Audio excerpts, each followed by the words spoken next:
गुवाहाटी महानगर के चांदमारी में बिजली का झटका लगने से एक महिला घायल हो गई है।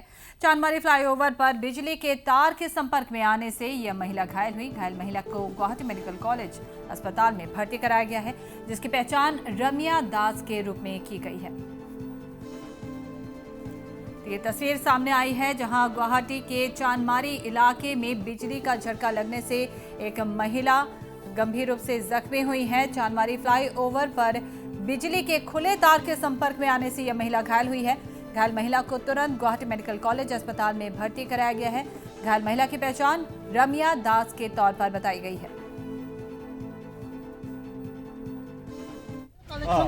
কানেকশনটো তলেদি দিলেতো সব মানুহ ধৰিব, স্কুলৰ ল'ৰা ছোৱালী অনা নিয়া কৰে, এনে পানী হয় ৰাস্তাটোত অকণমান বৰষুণ দিলে।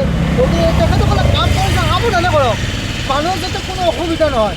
এনেকুৱাকৈ কাম কৰে মানুহ আহিব নোৱাৰে, যদি আহিব নোৱাৰে পূৰা বন্ধ কৰি দিয়ক। এতিয়া আহিব পাৰে অকণমান ৰাস্তা ৰাখি দিব, কেনেকৈ ধৰি কিনে আকৌ আহিলে এক্সিডেণ্টবিলাক হৈ যায়।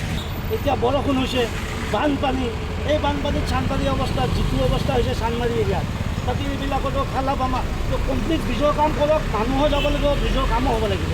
সেই দুইফালে বাউণ্ডাৰী দিয়ক, লাইনৰ বস্তুবিলাক সিহঁতে ওপৰে ওপৰে ওলাই লৈ যাওক।